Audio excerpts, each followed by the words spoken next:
서로 축복하겠습니다. 당신은 약하지만 주님은 강하십니다. 가슴 뛰는 기도로 하나님 앞에 나아갑시다. 할렐루야. 오늘은 제8차 특세 7번째 시간입니다. 오늘은 에벤에셀의 하나님을 만난 사무엘이라고 하는 제목으로 하나님의 말씀을 전하도록 하겠습니다. 오늘 주신 말씀은 우리가 잘 알고 있는 사무엘 선지자에 관한 말씀입니다. 그는 사사시대에 이제 마지막을 살고 또 이제 선지자로서 하나님께 쓰임받았던 사람 아닙니까? 그러한 사무엘의 삶이 많은 일들을 성경을 통해서 알려지고 있는데요. 그 중에서도 으뜸은 아마도 오늘 주신 말씀에 나오는 일일 것입니다. 이 말씀 앞에 있는 내용을 먼저 살펴보겠습니다. 당시에 이 이스라엘이라는 나라는 약소국이었습니다. 힘이 없는 나라, 죽는다고 소리를 질러도 거들떠 보지도 않는 나라, 그렇게 약하고 약한 나라였습니다. 그런 이스라엘을 걸핏하면 이제 괴롭히고 힘들게 했던 나라가 있는데 그 중에 하나가 바로 이 블레셋이었습니다. 이러한 블레셋의 악행은 사무엘 선지자의 시대에도 계속됐습니다. 그런 상황인데 하나님께서 사무엘을 통해 이스라엘 백성들을 이제 미스바로 모이게 하셨습니다. 그곳에서 이스라엘 백성들은 사무엘과 함께 온종일 금식하면서 하나님 앞에 기도했습니다. 무엇보다 그들은 회개했습니다. 당장 블레셋의 압제로부터 자신들을 건져주실 것을 구했습니다. 이 소식은 곧 블레셋에 전해졌지요. 이스라엘 백성들을 괘씸하게 여긴 블레셋이 군대를 일으켜 쳐들어왔습니다. 이런 상황 속에서 이스라엘 백성들은 두려워했지만 사무엘은 백성들과 함께 하나님께 부르짖었습니다. 하나님께서는 기꺼이 이스라엘 백성들의 편이 되어주셨고요. 하늘로부터 큰 우레를 바라게 하셔서 블레셋 군대를 흩어버리셨습니다. 결국 이스라엘의 승리가 그들의 몫으로 주어지게 되었습니다. 자, 그렇다면 이렇게 위대한 승리의 원인이 뭐냐? 이 대목에서 우리는 주저할 이유가 없습니다. 고개를 갸우뚱거릴 이유도 없습니다. 당시 이스라엘 백성들이 승리할 수 있었던 이유는 다른 것이 아닙니다. 하나님 때문입니다. 그렇습니다. 이렇게 하나님의 놀라운 역사를 체험하게 된 궁극적인 이유는 철저하게 하나님께서 이스라엘 백성들의 손을 들어주셨기 때문이었다는 말씀입니다. 왠지 아시죠? 객관적인 전력이나 당시의 상황으로 볼 때 이스라엘 백성들이 승리할 수 있는 그 어떤 이유도 없기 때문입니다. 그렇기 때문에 오로지 하나님의 은혜였다, 그렇게 말할 수밖에 없는 것입니다. 여러분, 이렇게 매사에 하나님의 은혜를 안다는 것, 그 은혜를 깨닫는다는 것은 무슨 말일까요? 그것은 모든 원인이 하나님께 있다 하는 고백으로 하나님 앞에 나아가는 것을 의미합니다. 예를 들어볼까요? 솔로몬은 자기가 왕위에 오른 것이 하나님의 은혜로 된 것이다 말했습니다. 그 말은 자기가 왕이 된 원인이 내게 있지 않고 내 주변에 누군가에 있지 않고 하나님께 있다 하는 말인 것이죠. 사도 바울은 핍박자여 회방자였던 자기가 사도가 된 것이 하나님의 은혜라고 항상 고백했습니다. 이 말 역시 자신이 사도가 된 원인이 어디에 있느냐? 바로 하나님께 있다는 고백입니다. 하나님께서는 이런 사람들에게 승리를 주십니다. 그리고 그것으로 영광을 받으십니다. 저와 여러분도 매사에 우리의 삶에서 모든 원인을 우리 하나님으로부터 찾을 수 있는 은혜의 사람들이 되시기를 바랍니다. 사무엘의 시대에도 다르지 않았다는 것이죠. 그럼에도 불구하고 여기서 이스라엘 백성들이 승리하게 된 또 하나의 이유를 꼽아볼 수 있습니다. 그것은 그들이 저와 여러분처럼 함께 모여 하나님께 부르짖었다는 데에 있습니다. 그렇습니다. 그 응집력이, 그 합심 기도가 하나님께 상달되어 응답으로 나타난 것입니다. 이것이 성경 곳곳에서 발견할 수 있는 매우 중요한 하나님의 식입니다. 사랑하는 세배용사 여러분, 반드시 기억하십시오. 저와 여러분, 그리고 모든 하나님의 자녀들은 하나님의 이름으로 모이기를 힘써야 한다는 그 사실을 말입니다. 여러분도 알다시피 예전에는 한국교회가 큰 집회를 여는 데에 아주 열심이었습니다. 부활절 이제 다가오지만 예전에 부활절 연합예배, 여의도 가셔서 한 번쯤은 다 들어보시지 않으셨나요? 예, 한국교회가 함께 모인다. 그러면 하여튼 부활절 아침에 일찌감치, 저도 그 당시 고대 앞에 살았는데 여의도까지 가려면요 아침 일찍 서둘러서 가야 돼요. 새벽 예배니까 더군다나. 가보면 그 여의도 광장에 사람들이 꽉 차 있는 거예요. 지금은 뭐 자전거 타느라 그렇게 모일 장소도 없어졌지만 그때만 해도 뻥 뚫려 있어가지고 많은 사람들이 새벽에 모여서 예배하며 찬송하고 기도하는 그 모습은 지금 생각해봐도 장관이에요. 우리 아이들이 그걸 경험할 수 없다는 게 좀 아쉽죠. 요즘은 부활절 연합예배라고 이름은 붙었지만 여기저기 이렇게 뿔뿔이 흩어져서 예배를 드리고 있는 모습이 안타깝게 여겨지기도 합니다. 또한 빌리 그레이엄 목사님이 한국에 오셨을 때 여의도 광장을 또 꽉 채웠던 한국교회 성도들의 모습. 미국에 빌리 그레이엄 그 박물관이 있거든요. 가보면 그 사진을 여러 가지 붙어있는데 딱 정중앙에 우리 한국교회에 와서 집회했을 때 여의도 광장 그 사진을 찍어놓은 파노라마라고 그러죠. 이렇게만 찍는 게 아니라 널쩍하게 찍는 사진. 전체를 한 장으로 딱 만들어 놓은 사진이 탁 붙어 있어요. 그걸 보면 뭐 가슴이 벌렁벌렁 할 정도로 야, 우리 한국교회가 저럴 때가 있었는데 그런 생각을 했던 적이 있었습니다. 아무튼 그 당시에 이런 모이는 열심은 타의 추종을 불허했습니다. 사경에 부흥회 한다고 하면 사람들이 꾸역꾸역 모여들었습니다. 인터넷에서 여러분 우리 초창기 한국교회에 대한 사진들 이렇게 찾아보세요. 이 아주머니가 지게를 지고 양쪽에 아이들 데리고 그리고 사경에 참석하러 오는 사진들이 있어요. 남자들이 아니에요. 여자분인데 여자분이 지게에다가 뭘 갖고 오느냐, 자기 며칠 동안 먹을 쌀 그리고 이불 이런 것들 다 짊어지고 아이들 데리고 저 부산에서 서울까지 부흥에 참석하러 오는 거예요. 다른 거 없어요. 그거 하러 오는 거예요. 그거 하러. 그랬던 사람들이 바로 이 땅의 우리 믿음의 선배들이었습니다. 그 결과가 뭔지 아시죠? 이 땅 위에서 온 세계가 주목할 만한 부흥과 역사가 일어나게 되었던 것이죠. 그런데 오늘날은 어떠냐? 그러한 대형 집회를 여는 것 자체가 매우 어려워졌습니다. 무엇보다 그 은혜의 수혜자인 성도들 자신이 그런 일에 관심이 없어요. 다른 사람들이 관심 없는 거예요. 어떡하겠어요? 그런데 그 은혜의 수혜자가 되어야 할 본인들, 당사자들이 그런 일에 관심이 없다는 것이죠. 외부 집회를 말해 무엇하겠습니까? 본인이 섬기는 교회에서 집회를 해도 잘 모이질 않습니다. 우리 교회 형편도 크게 다르지는 않아요. 적당한 때 우리 교회에서도 부흥회를 한번 해야 되겠다 생각을 하고 있긴 하는데 언제쯤 해야 좀 더 많은 성도들이 한자리에 모일 수 있을까? 담임 목사인 저로서는 고민하지 않을 수 없는 대목입니다. 그뿐이 아니죠. 성수주일, 주일을 빼먹지 말고 잘 지켜야 합니다 라는 것도 잔소리처럼 강조해야 하는 그런 시대가 되었으니 그저 안타까울 따름입니다.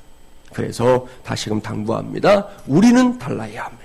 그렇습니다. 우리 마중물이라는 공동체는 이 점에 있어서 분명하게 남다름을 드러내는 공동체가 되기를 간절히 바랍니다.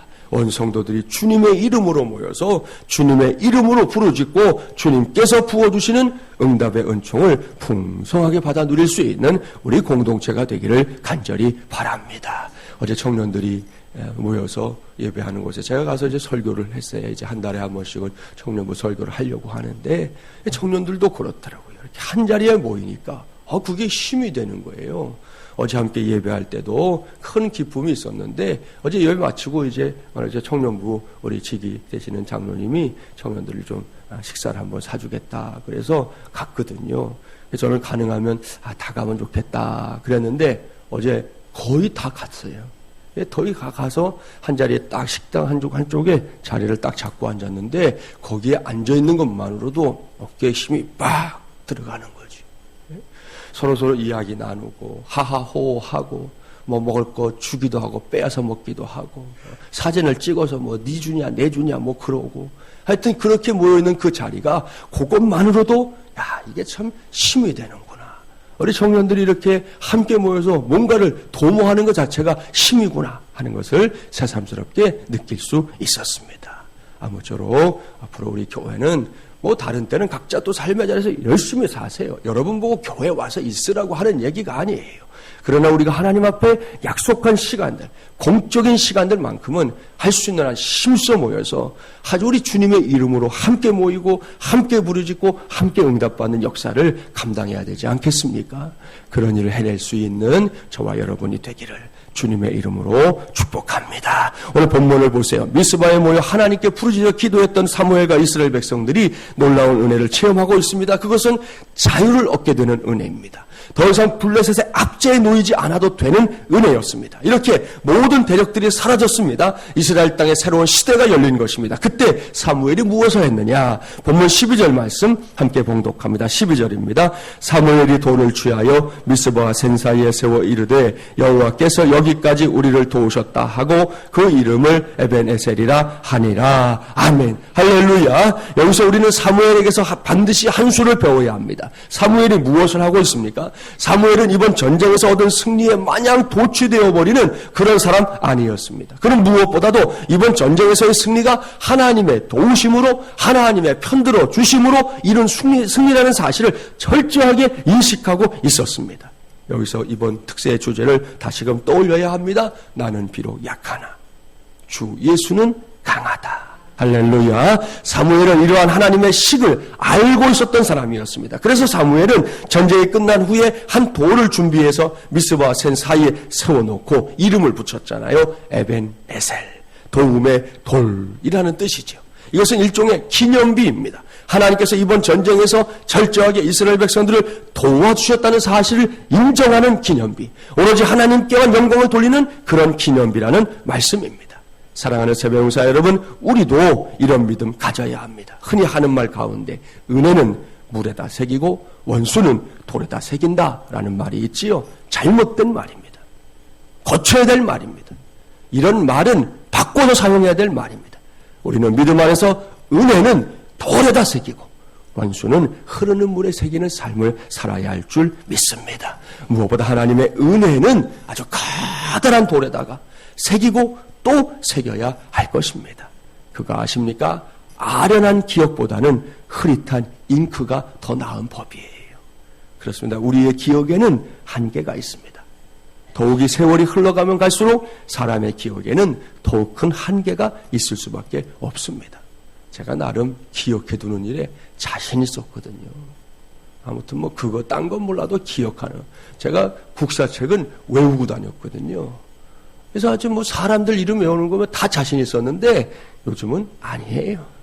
네, 요즘은 자신이 없어요. 이제 그런 거 가지고 다른 사람 구박도 안 해요. 전에는 제가 그렇게 하니까 못하면 그게 뭐냐 이랬는데 구박도 못해요. 이제는 어딘가에 기록을 해놓는 것이 습관이 되어가고 있는 걸 봅니다. 그렇습니다. 아무리 뛰어났던 기억력도 시간이 흐르면 사라져요. 아 그때 그랬죠? 라고 물으면 기억 못하는 사람이 태반이에요. 태반. 그러니까 그런 데다 의지하지 말고 흐릿한 잉크로라도 써놓는 게 길이에요. 오늘 그런 의미에서 사무엘이 참 훌륭한 사람이에요. 기념비를 세웠잖아요. 하나님의 은혜를 잊지 않기 위해서 말입니다. 아울러 이것은 하나님께서 가만히 있는 하나님이 아니라 우리를 도우시되 철저하게 돕는 하나님이라는 사실을 증명하는 기념비이기도 합니다. 시편 121편 아시죠? 들어보세요. 내가 산을 향하여 눈을 들리라. 나의 도움이 어디서 올까? 나의 도움은 천지를 지으신 여호와에게서로다. 여호와께서 너를 실족하지 아니하게 하시며 너를 지키시는 이가 졸지 아니하시리로다. 이스라엘을 지키시는 이는 졸지도 아니하시고 주무시지도 아니하시리로다. 여호와는 너를 지키시는 이시라. 여호와께서 내 오른쪽에서 내 그늘이 되시나니 낮에 해가 너를 상하게 하지 아니하며 밤에 달도 너를 해치지 아니하리로다. 여호와께서 너를 지켜 모든 환난을 면하게 하시며 또 내 영혼을 지키시리로다. 여호와께서 너의 출입을 지금부터 영원까지 지키시리로다. 아멘. 여러분 이런 말씀 볼 때 어떤 생각이 드시나요? 그야말로 어깨에 힘이 들어가야죠. 그렇습니다. 나홀로 가는 길이라면 두려움에 빠질 때가 많을 겁니다. 저녁이 되어 해가 뉘엿뉘엿 넘어가고 어두움이 찾아오면 사람의 마음은 곧 위축됩니다. 주변에 있는 사람들이 별 생각 없이 던지는 말 한마디에도 온통 신경이 쓰여서 금방 아무것도 할 수 없게 될 것입니다. 뭔가를 해보겠다고 나서보지만 조금만 반대에 부딪히면 괜한 일을 시작했다고 생각하게 될 것입니다. 이렇게 우리가 사는 세상이 만만하지 않습니다. 그래서 적지 않은 사람들이 인생의 활력을 잃어버리고 지친 모습으로 살아가고 있는 것이지요. 그러나 우리는 달라야 합니다. 시편 121편이 살아계신 하나님의 말씀이고 그 말씀이 다름 아닌 나를 향해 주시는 하나님의 말씀이라면, 그렇게 믿어진다면 우리는 반드시 달라야 합니다. 천지를 지으신 하나님, 실족하지 않게 하시는 하나님, 졸지도 주무시지도 않으시는 하나님, 환난을 면하게 하시는 하나님, 우리의 출입을 지키시는 하나님, 이 하나님이 바로 나의 하나님, 우리의 하나님이기 때문입니다. 믿습니까? 할렐루야. 꼭 믿기 바랍니다. 확실하게 믿기 바랍니다. 그리고 그 믿음으로 오늘 이어지는 말씀을 보세요. 에벤에셀이 세워진 후에 이스라엘이 누렸던 복이 기록되어 있습니다. 본문 13절, 14절 말씀, 그 복의 목록인데요. 함께 봉독해 볼까요? 13절, 14절입니다. 이에 블레셋 사람들이 굴복하여 다시는 이스라엘 지역 안에 들어오지 못하였으며 여호와의 손이 사무엘이 사는 날 동안에 블레셋 사람을 막으심에 블레셋 사람들이 이스라엘에게서 빼앗았던 성읍이 애굽으로부터 가드까지 이스라엘에게 회복되니 이스라엘이 그 사방 지역을 블레셋 사람들의 손에서 도로 찾았고 또 이스라엘과 아모리 사람 사이에 평화가 있었더라. 아멘. 첫 번째 복은 회복입니다. 이스라엘이 블레셋에게 빼앗겼던 성읍들을 애굽으로부터 가드까지 되찾는 회복이 일어났습니다. 참 신바람 나는 일이지요. 구약 성경에 나오는 여러 제사 가운데 속건제라는 제사가 있습니다. 이 제사의 의미는 보상이거든요. 잃어버렸던 것, 놓쳤던 것을 마땅히 회복받는 것은 물론이고 거기에 플러스 알파의 은혜가 임하는 것, 그것이 바로 이 속건제의 복입니다. 사무엘의 시대에 그러한 복이 이스라엘 위에 부어지고 있었다는 것이죠. 얼마나 신나는 일입니까? 여러분, 우리 기독교 신앙은 복을 말하는 신앙입니다. 근데 그 복이라는 것이 우리가 흔히 말하는 기복주의, 뭐든지 처음부터 끝까지 그냥 복복복복복 하는 그런 기복주의로서의 신앙이 아니라 회복주의의 신앙이라는 거지요. 우리가 하나님 앞에서 본래 가졌었던 것, 그런데 죄로 인해 잃어버리게 되었던 것들을 하나님은 하나씩 하나씩 회복시켜 가시는 그 복으로 우리 가운데 역사하시는 하나님이라는 말씀입니다. 2015년도 우리가 되찾아야 될 것들 많이 있잖아요. 주일마다 전하고 있는 대로 기쁨도 되찾아야 할 것이고요. 여러분의 생업 가운데 혹 잃었던 것이 있습니까? 2015년을 통해서 다시금 회복되는 역사들이 있게 되시기를 바랍니다. 하나님께서 우리의 자녀들에게도 꿈을 잃어버린 자녀들은 다시금 꿈을 회복하는 역사들이 일어나야 되지 않겠습니까? 아이들이 꿈만 붙잡으면요, 우리 부모들이 크게 걱정할 게 없어요. 거기까지 가는 게 어렵지, 거기까지만 가면 그 다음은 하나님께서 그들의 앞길을 열어주시는데 조금도 문제가 없거든요. 아무튼 이 한 해를 살아가면서 특별히 이번 특세를 통해서 저와 여러분의 삶에서 잃어버렸던 것들, 놓쳤던 것들 회복하게 하시는 이 속건제의 은혜 플러스 알파의 은혜가 함께하는 하나님의 종들이 되기를 주님의 이름으로 축복합니다. 두 번째 복은 평화입니다. 사무엘이 지도자로 쓰임받는 기간 동안 하나님께서 더 이상 아모리 사람들과 전쟁하는 일이 없는 태평성대를 누리게 하셨다는 거죠. 신바람 나는 일입니다. 저도 여러분도 꿈꾸는 일입니다. 그런데 현실은 어떻습니까? 그런 태평성대를 누릴 수 있다고 생각하는 것조차 사치처럼 느껴집니다. 아니, 그런 시절은 영영 내게 찾아오지 않을 것만 같습니다. 지난 한 주간 이 땅에서 일어났던 사건 사고들을 쭉 살펴보세요. 어제 저녁에도 한 르포 프로그램 나오더라고요. 우리나라가 그래도 나름 이 총기 사고에 있어서는 청정지역이었다는 거죠. 그랬어요, 실제로. 근데 지난 한 주간 또 최근 얼마 동안 뭐 계속해서 사람들이 총을 가지고 사람들을 해하는 일들, 이런 일들이 지금 대한민국 안에서 막 일어나는 거예요, 지금. 이게 뭐 미국이나 이런 데서 일어났으면 그러려니 할 텐데, 또 일어났네? 이럴 텐데, 아니, 이 땅에서 총 가지고 사람을 죽이는 일들이 계속 일어나니까 이게 도대체 어떻게 될지 모르는 너무나 두려운 세상이 되어가고 있다는 것이죠. 그래서 근심 어린 얼굴로 살아가는 경우들이 왕왕 있는데요. 설사 그렇다 할지라도 저와 여러분에게는 또 다른 의미의 평안이 있다는 것을 이 시간에 꼭 기억하면 좋겠습니다. 그것은 그저 아무 일 없는 무사무탈한 가운데 주어지는 평안이 아니라 광풍 속에서도 누릴 수 있는, 세상에서 찾기 참 어려운 또 다른 평안입니다. 마가복음 4장 32절 이하의 말씀을 보면 광풍을 만난 제자들이 나옵니다. 제자들이 갈릴리 호수를 항해하는데 갑자기 큰 광풍이 일어나서 물결이 배에 부딪히지 않습니까? 여러분이 알고 있는 대로 대부분의 제자들은 갈릴리에서 고기를 잡던 어부였습니다. 그 지역에 익숙했고 이 부분에서는 소위 말하는 전문가의 짱이었습니다. 그러니 그들은 갖가지 방법을 다 동원했을 거 아니에요. 하지만 그들의 수고에도 불구하고 배는 침몰의 위기에 처합니다. 그때 제자들은 큰 광풍 속에서도 평안하게 주무시고 있는 예수님을 깨우며 선생님이요, 우리가 죽게 된 것을 돌보지 아니하십니까? 라고 말합니다. 이 상황을 잘 생각해 보십시오. 광풍, 그 단어 하나만으로도요 치가 떨립니다. 할 수만 있다면 멀리 하고 싶은 단어 중에 하나입니다. 그러나 그것이 다는 아니라는 거예요. 그 광풍 속에 또 다른 평안이 있다는 것을 알아야 합니다. 성경을 보면 제자들은 그 광풍 때문에 주님께 더 가까이 나아가고 있습니다.